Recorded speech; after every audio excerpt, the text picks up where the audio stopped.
Hi, welcome to Pamela Price Unfiltered. I'm Pamela Price, your host, and this is the space and the place for real talk. This podcast is all about raw, unfiltered conversation on law, politics, culture, education, systemic racism, and current events shaping our world. We'll go beyond the headlines to dive deep into how some of our most pressing issues are impacting real people, real families, and our communities. My goal is to help you navigate the complexities of today's world. Each episode will tackle an issue, breaking it down in a way that's honest, actionable, and informative. We'll hear from community leaders, activists, lawyers, educators, healers, and everyday people on the front lines of change. For those tuning in for the first time, I'm Pamela Price, a longtime attorney, political activist, and champion for justice. Please subscribe to my YouTube channel and to my Substack channel to read the weekly word from Pamela Price Unfiltered. Your support keeps the conversation raw and unfiltered. Welcome to the show. Let's talk about it.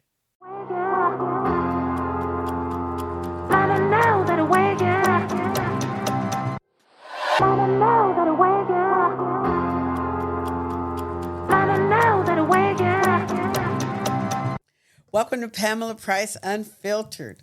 My guest today is Regina Brown Wilson, the Executive Director of California Black Media, a network of over 30 print, digital, and streaming news organizations serving African American communities across the state of California. Brown Wilson is also a co-convener in partnership with Ethnic Media Services of Black, Latino, Asian, Pacific Islander, and Native American news publishers in California.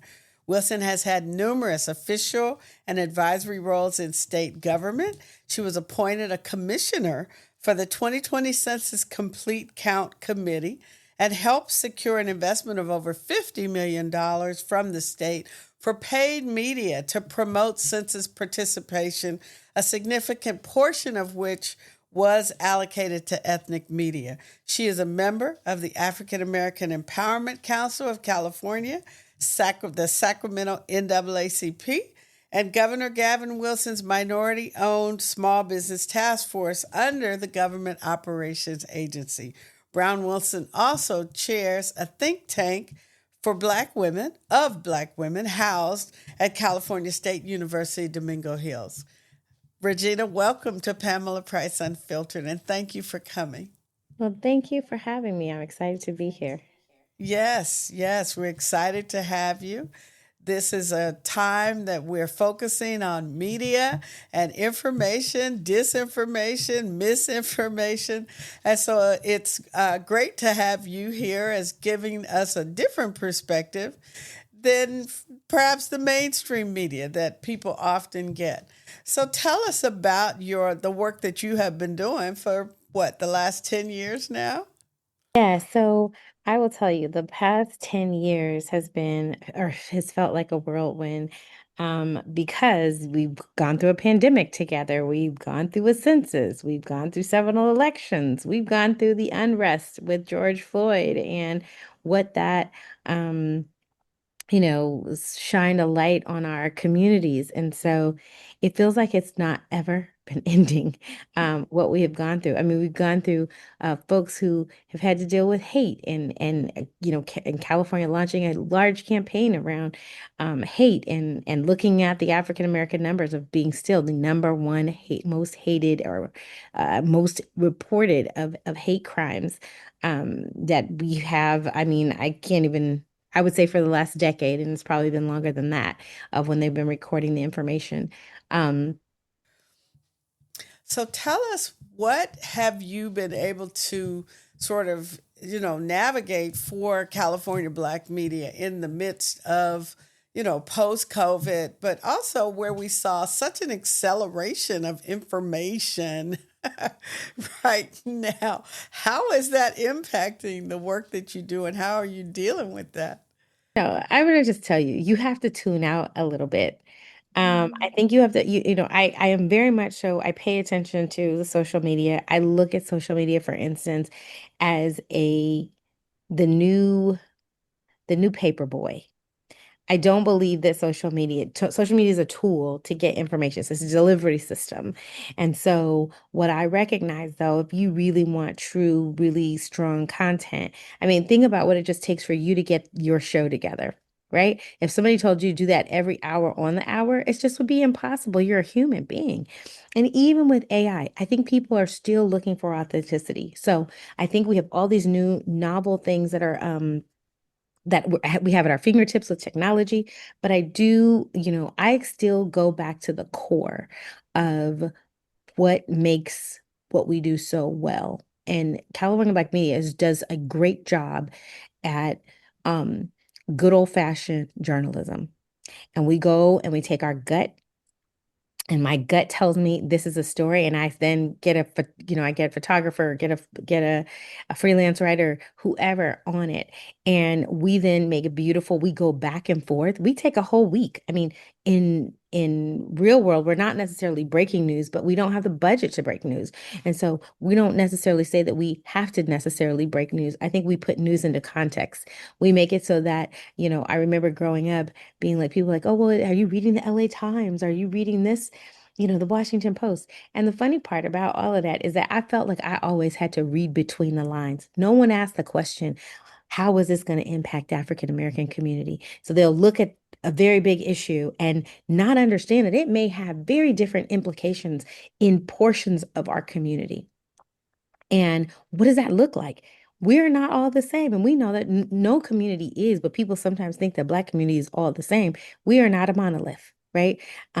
We, um, the folks in Oakland think differently. And mind you, they have all different kind of thoughts that they think, but the people in Oakland are going to think different than the people in San Francisco, and the people in San Francisco are going to have different perspective than people in Richmond and Vallejo, Sacramento, LA, San Diego. And so what we really try to do is we try to make sure that we're looking and listening to where the difference is, right? Because that is what also helps to make news stories news, is by being able to bring something in value to something that people didn't think of before or didn't have a different perspective. So if you tell me that, oh my goodness, I mean, and I lived in the Bay Area too, so I understand like when people try to say that we can't use our water, and you people in LA and stuff that are like pools and green lines, and you like, wait a second, they telling me we can't flush our toilet and you guys can have all of this. You start having, I mean, that becomes a regional fight on water, but you really start to have a real sense of, whoa, wait a second. You think about it differently. You think about it differently living in the Central Valley and in the Bay Area, where you have more access to fresh fruits and vegetables than you do. You can go to farmers markets. Not that you can't in Southern California, but it's not the same like going to where those farms are on the Central Coast in Northern California. There's a different vibe there than, when you go and you're in the city and you're in LA and you're like, oh, I'm going to go to this grocery store in the Inland Empire. Um, and the things that they don't have, there's still urban sprawl in a place like the Inland Empire where I reside right now. Um, it is huge. And when you look at the Inland Empire, you say the county of Riverside and San Bernardino. San Bernardino County spans all the way, I think, to almost like to the Nevada border, all the way down, to the Temecula border where San Diego is, and I think all the way down to all the way past, maybe I want to say even Palm Springs area. So you have this vast differences that I think communities end up feeling. And what we try to do is at least capture that, because no one else is. And I think that's what makes us really, really unique. We're capturing things and stories that you may not have heard of, putting it into perspective that you may not have seen, and tying it to public policy. Because a lot of times, the reason that I believe our community and other marginalized communities are disenfranchised is because our voice was never heard when they were setting the rules to the game.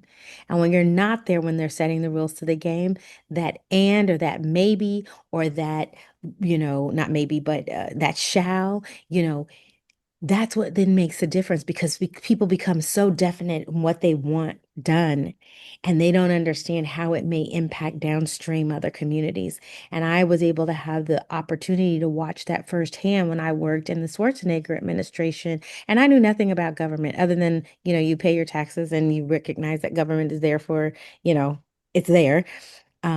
I knew nothing, but I learned education policy by reading the newspaper every day, all the different education beat reporters. I was the girl who was clipping the stories and giving it to my communications director that would then give it to the Secretary of Education, who would then take that information and they would talk about policy. But now, now you have to kind of listen to influencers. You have to kind of get your information from a lot of different places. But one of the things that I can tell you is that I think that the trustworthiness, that is something that's not going to go out of style. And even in the midst of all the chaos that we're seeing right now, I think people are starting to recognize, even our lawmakers are starting to recognize how the internet can be weaponized. This whole, we don't want any rules to the game. Imagine driving on the freeway and there were no rules. Imagine there were no speed limits, there was no signs that tell you to exit, there were no lines that say here you can do this and here you can do that. It would be a complete mess. And that is what we are living really in our information. And I think that right now the genie is out of the bottle, so it's hard to put it back in. But I do think that people as a whole will self-correct because I think that's the only way it's going to happen. People are going to be requesting that you don't get to follow me and stalk me and then send me ads. People are going to say, I'm going to be more, I want to make sure that my information is kept my information. And people are going to lean towards trying to make sure that they can get, quality content that they can trust. And I think what California Black Media has done is work to build a brand that people can trust, that we kick the tires. Everybody in our newsroom does not think the same. We fight. We love each other, but we fight. So that means that every story is not just, oh, yeah, we were all sitting around. We just all believe the same thing. That is not what happens. Oftentimes my team will say, we should have a podcast just so that people can see what we have to go through. Because we literally, I mean, sometimes it gets really, really heated, but I try to foster a space where people can have that ability to disagree but respect each other. Thank you for that perspective. So it is about trustworthiness and certainly knowing what you do to ensure, that the stories that you're producing are vetted and properly, that they don't reflect just one perspective. Because I think that's a lot of the criticism that people have is that from mainstream media, you're getting one perspective. And then from some of the bloggers, you're getting one perspective. But folks don't know the difference, right? I was going to say there's just a whole education that has to go into people understanding, people clearly labeling their opinion as opinion or commentary, which we do too. Like we just label what it is. I'm very like today is my day where I'm going to be doing all my reading before the stories go to all the Black media. And I have to look at this as well. Like, I mean, I won't say that we're always perfect. I have to look at things and I say, wait, does that sentence, who are you attributing this to? You can have writers that'll say something because they're knowledgeable, but I'm like, who did you attribute it to? I don't want you to be the expert here. I want you to attribute this to someone. Where did you hear this from? Absolutely. Yeah, for sure. I interviewed Linton Johnson, who has started Ovis News, which is on a mission to try to get rid of fake news. And he talks about how the journalistic standards that existed in days gone by they're not following them. Many news people and certainly the bloggers are not following them. So they use anonymous sources, and that is a violation of the standards of journalism. But nobody seems to be, the public doesn't know that, right? And so you read a story or you hear something that they say anonymous sources said, and you don't know how credible the anonymous sources are or if they're actually, if they know what they're talking about, or if they have a political agenda, which is what we saw, recently with the recall and all the drama we had in 2023 and 2024 in the Bay Area was was a lot of people's opinions being presented as if it was actual fact or if it was news. So, how do you advise people to kind of fight back and protect themselves from all of that misinformation? Yeah. I mean, this is the part that's really the hardest because we need our community to be smart and really just start looking, look at who you're getting your information from. There could be an AI follower, but have you ever met this person? Have you ever seen this person in real life? Does this person have a track record? Some of the stuff you just have to, like, they're going to have to do because anything else, they'll say we're going against someone's First Amendment right. Because at the end of the day, that's really what this boils down to. I can be a bona fide, legitimate person doing media, and we are. Um, but in our community too, what happens a lot of times, like people will take their power if we have our own power, meaning that we have enough celebrities where we should be like, wait, who's our Black-owned media outlet? I'm actually choosing them to break this story. You know what I mean? Like, let me use this person to break that story. Our community also needs to take charge in that and say, this is what I need to do. I want to say that Eric Garner, I believe his daughter, I followed her just a little bit, but before she passed away, that was one of the things she said. She said, I'm not talking to anybody until I talk to the Black media first. And it didn't matter that she's like, oh, if their audience is smaller, what you do is you say, this is how I'm going to talk and you allow the traditional media to pick up your stuff. Today, I mean, we were actually surprised. My editor sent a note from a story that we wrote about LaFonza Butler, former Senator LaFonza Butler. Um, and there's some work, I guess she just got picked up by it with OpenAI. And it was really interesting, but he was like, oh my goodness, this was like kind of the first time we're a legitimate news source, but Politico picked up a piece and they were talking and they hyperlinked to one of our stories that was actually one of our one of our partner publications.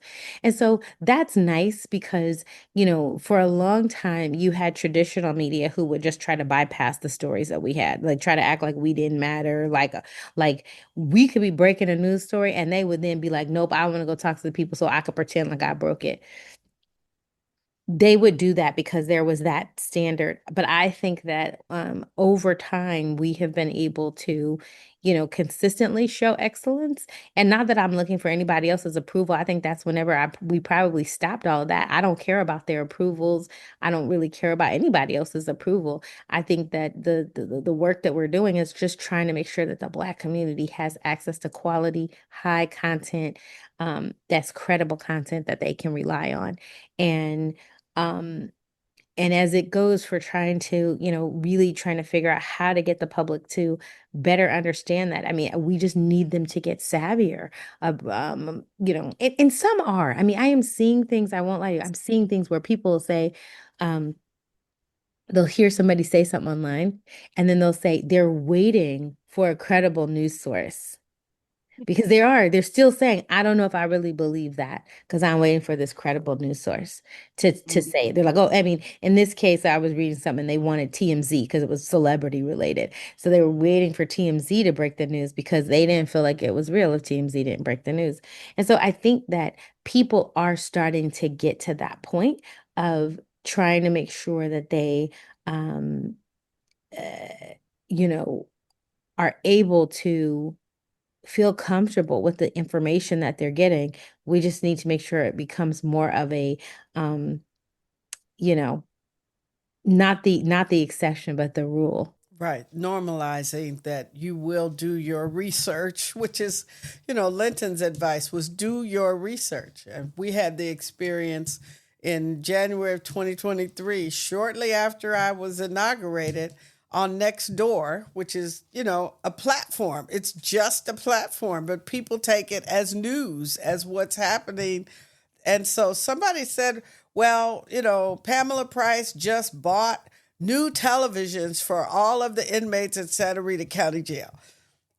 I know it's ridiculous, right? But someone chimed in a reply or a comment and said, it's true. I verified it. So it was completely false, but they presented it to the people on that platform as if it was verified. And that was the sort of beginning. Like, I was like, whoa. How do you represent something like that to the public and have people actually verifying it and then people believing it? It was totally insane, but that's I've talked a little bit about this before around on social media, for instance, and I have gone round and round. Like I've people look at the big boys, but let's just take a Meta or Twitter or anybody. They're protected by Section 230 in the Constitution, or not in the Constitution, but in law, at the federal level. And what Section 230 essentially does is it makes them not liable for what people might say. And what I think we're finding, right? But what I think we're finding is the people who have nothing to lose, they're the ones who can always lie because you can't really sue them to get nothing. You're not right. getting anything from them. Exactly. Right. And so that's the part that Exactly. really bothers you, because what it does Hmm. is anybody else, I always tell people, if people were going to get sued because of what they were going to say, the internet would be a very quiet place because you just It's wouldn't true. say certain things. There's just Yeah. things that you would not say. And Right. and I think that social media companies have, fought you know, with what should be taken down and what shouldn't be taken down. What's hurtful? I've had people talk about what this information is hurtful. And I have to tell people from time to time, even in our newsroom, you know, is it hurtful because your feelings are hurt, or is it the truth and you don't like the truth? Like, just because information is not information that you like doesn't make it untrue. Um, but also, and you know this, being a policymaker, um, there are things that just have to have interpretation, and the interpretation is going to mean something, could mean something different for each different person that reads it. And so I think it's about trying to figure out how we are clear in that. But and it sounds like in your particular scenario, you did not buy TVs for however many inmates or what have you. And so that would Exactly. be just a flat out lie that is not true and it's not verified. And to me, those are the things that should be, I don't want to say pulled down, but those are the things that should be corrected in some kind of way, um, because it's not true and it's a lie. And if it is a real lie, then these are the things that should be struck down. Um, and we should not. I mean, I don't know whose wisdom this was whenever Section 230 and the whole internet bill came about, but we know what small claims court is like. We're not gonna get around and go start suing people in small claim, like, you know what I mean? So I think whoever really kind of thought that this was the right way for us to do things, I think it's, I think we're all feeling what the harm is. And I think the flip side is trying to control speech also has its own share of challenges because of what people believe and what you know to be true and what you don't know to be true.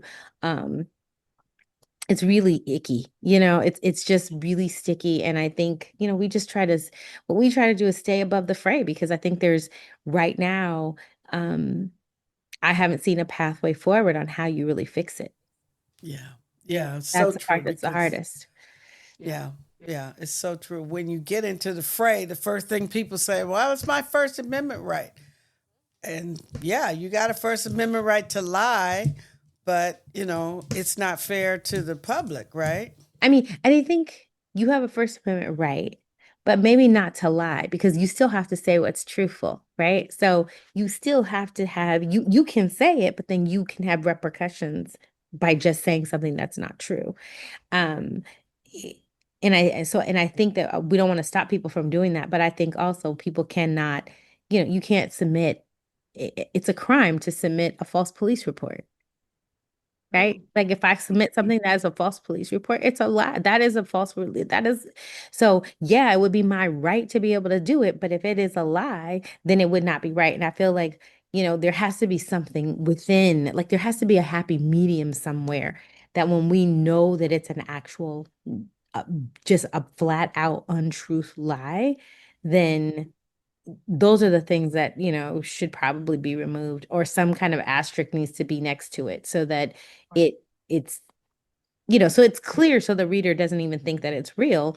Um, Right, but we know that's not going to happen on X. Okay, people are going to be able to say whatever they want to say, and it's not ever going to come down, and there's not going to be any fact checking, And as you point out, and we pointed out in prior episodes, why can't you sue them? I mean, people, the what is it? The recall people after I left the office said I stole furniture out of the DA's office, which was ridiculous and totally a lie. But who wants to sue them? They're, $1 million in debt already.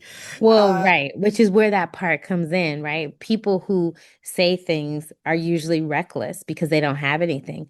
The people who have something and have credibility, they usually do not want to be attached to saying something that is not true, and that's because lawsuits have consequences. I mean, just look at what happened to Fox News and their defamation case. I mean, and no matter what anybody wants to say about it, I mean, they had to pay. I mean, that was like the light shining that you were not going to be able to harm people with your lies. And I know that elected officials a lot of times kind of get pushed into some of these places like where it's public. So the public, because you're a public figure, you get more. There's more that can kind of be said to you about you. But at the same time, you know, I think what we have to try to do, and I think this is the work that I'm trying to do, is figure out how we uplift the people who are going to be honest and be, you good referees in this space because that's what it is, right? I feel like a lot of times I'm a referee. Like what we do is referee work to being able to go back and look to say, okay, wait a second, is that true or false?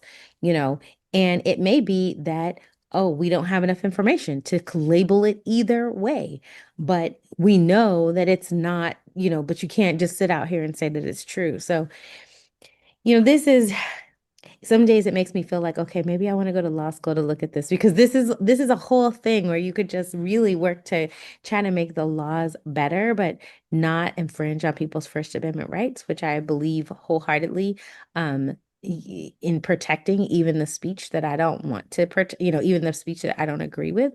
But at the same time, flat out lies or not having enough information to just say stuff, I think that is something this is a new territory for America because you didn't have that kind of ability to do this before. The FCC would control what you could say on radio and on TV, and now we just kind of unleashed the internet to say let it be the wild wild west and let it be so. But while it has its good things, it does also have some demise to society. And hopefully enough like-minded people can stand together in community to try to, make sure that they can make the best of it. Um, just to make the best of it. Yeah, well, I certainly want to acknowledge the role of the Post newspaper group in the Bay Area that did a lot of that refereeing over the last 2 years to make sure that the Black community got accurate information, about what was going on with the justice system under my administration, and that they were able to try to help people get a better perspective on what was really going on. Certainly the things that we did with organized retail theft, which the mainstream media they just dismissed it, and a lot of the improvements that we made to the office. The Post newspaper was really trying to give folks the accurate perspective and the context in which all of this media criticism was being leveled at, and doing accurate reporting, right? There was a concerted effort to say we are tired of the retail theft. But whenever I used to see this, and I don't think that anybody has really still ever answered my question on this. But I was like, what was ever stopping? There was nothing. If you did retail theft, that was over $900. Period. So this is a false narrative that Hmm. you couldn't arrest people. Yeah, right. It was a false Exactly. narrative. I don't believe that. Yeah. I was like, you Yeah. could you could arrest people because you could. You chose not to. And now you want to use Prop 36 now to be your thing to say, yeah, I'm gonna go arrest them. And so I don't know that they needed it to be able to do that. I don't know that from a lot of the people that I talked to in law enforcement and DAs and different folks because I was trying to understand it.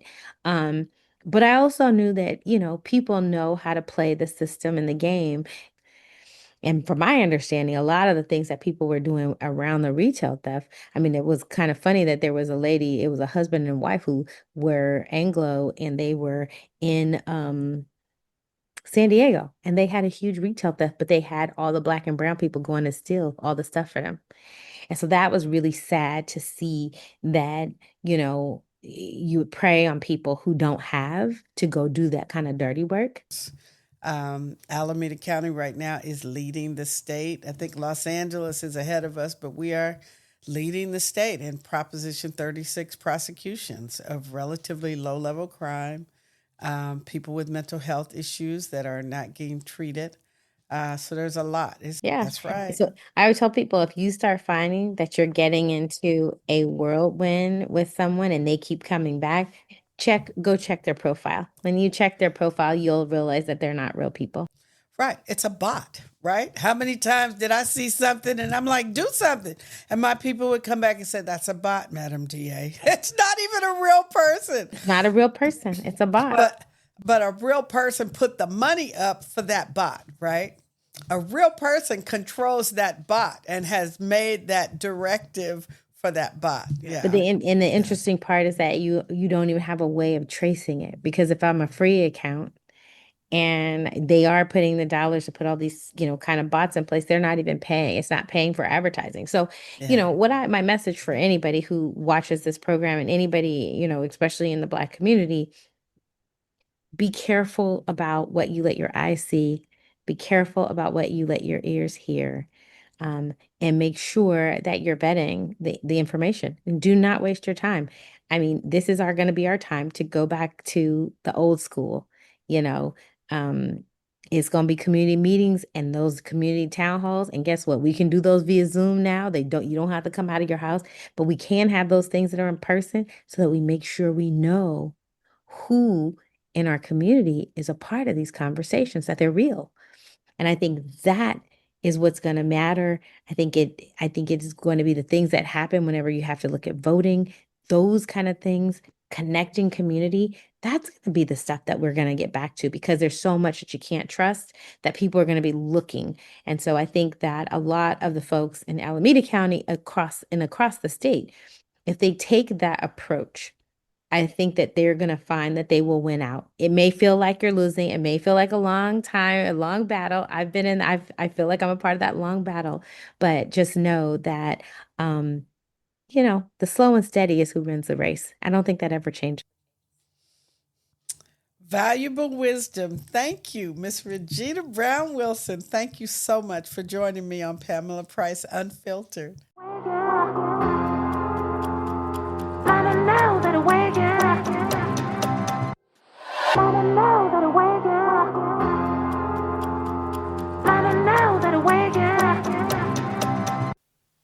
Welcome to Legally Speaking.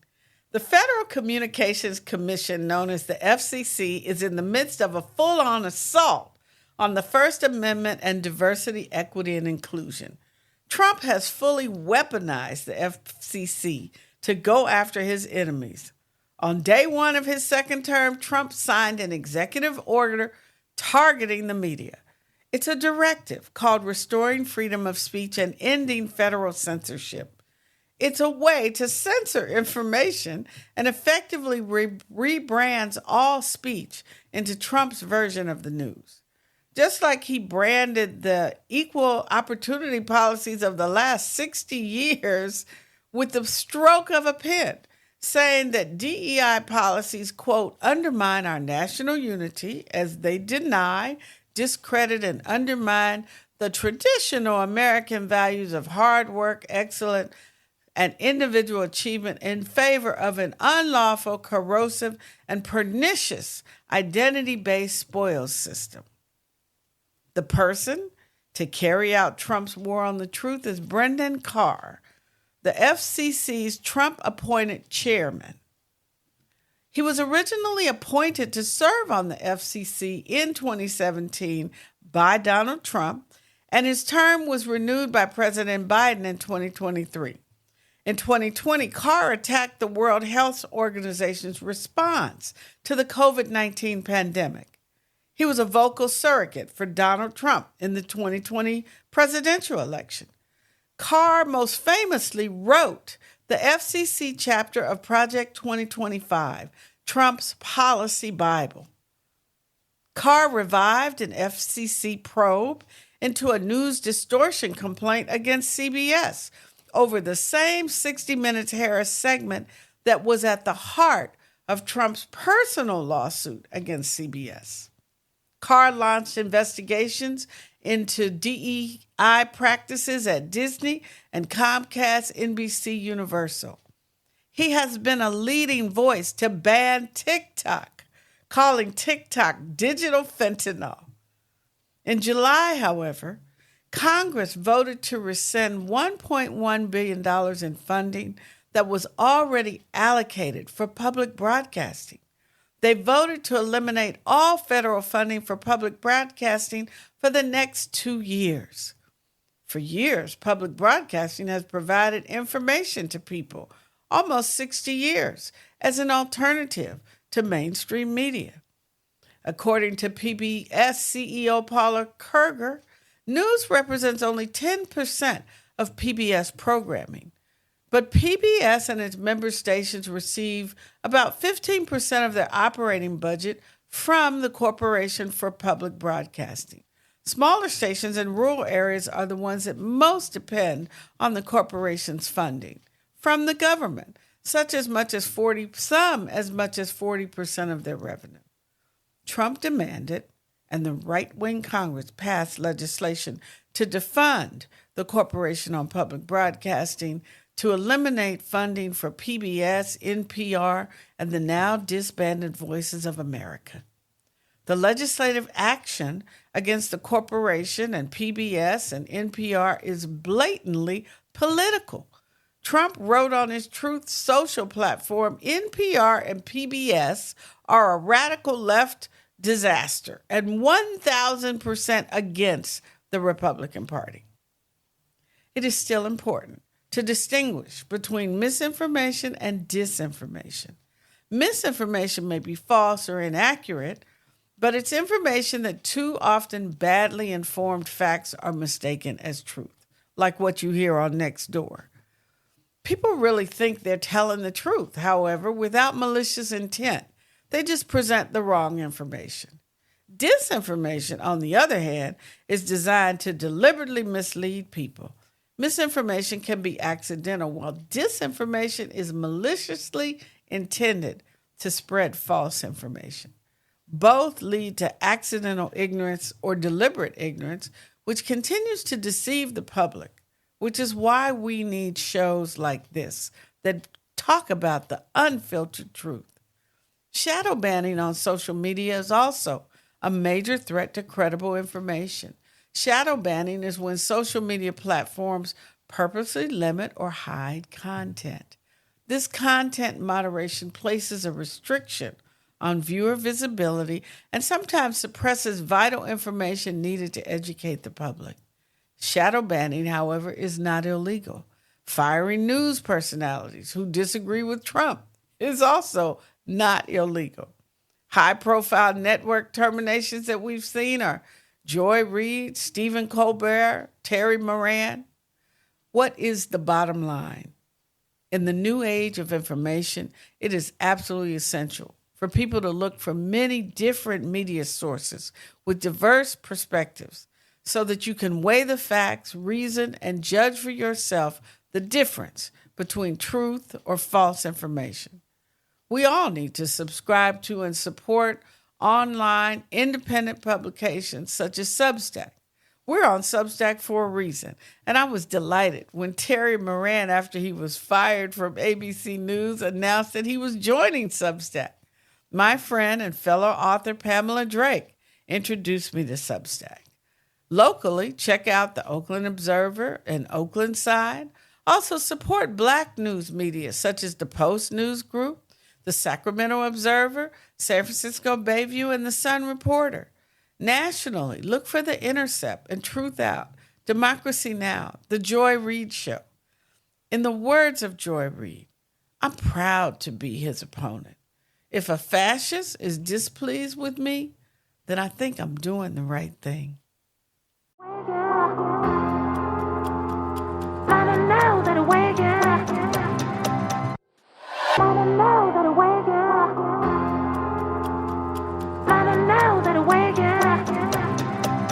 In a long-form piece in Variety magazine, Todd Spangler describes how Donald Trump is defeating the First Amendment in America.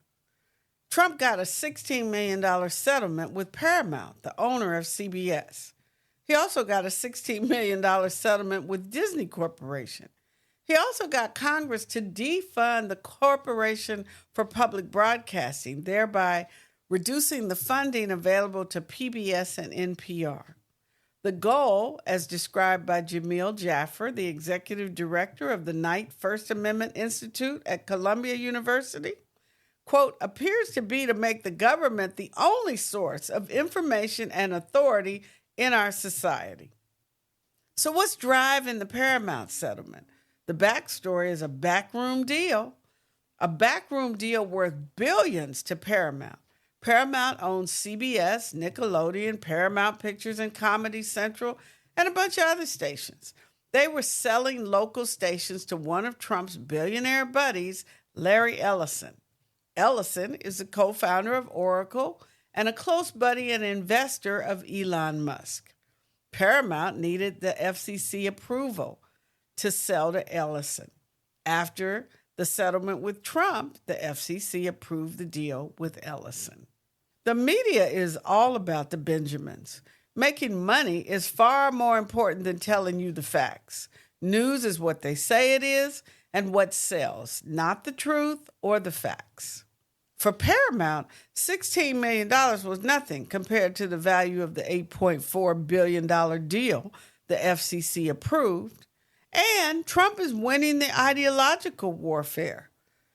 Larry's billionaire son, Skydance CEO David Ellison, promises to eliminate all U.S.-based DEI programs at Paramount, create a new ombudsman to field complaints of ideological bias in news coverage, and run $20 million worth of public service announcements consistent with Trump's ideological beliefs.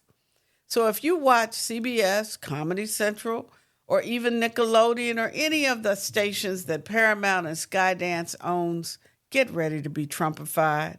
And stay tuned as the assault on the First Amendment continues in Trump's America.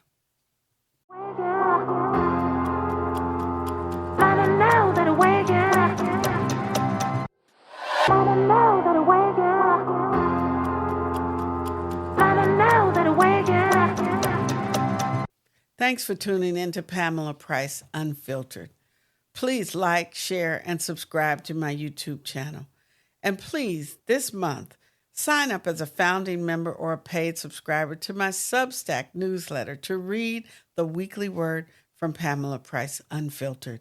Your support keeps the conversation raw and unfiltered. And you can listen to this podcast wherever you get your podcasts.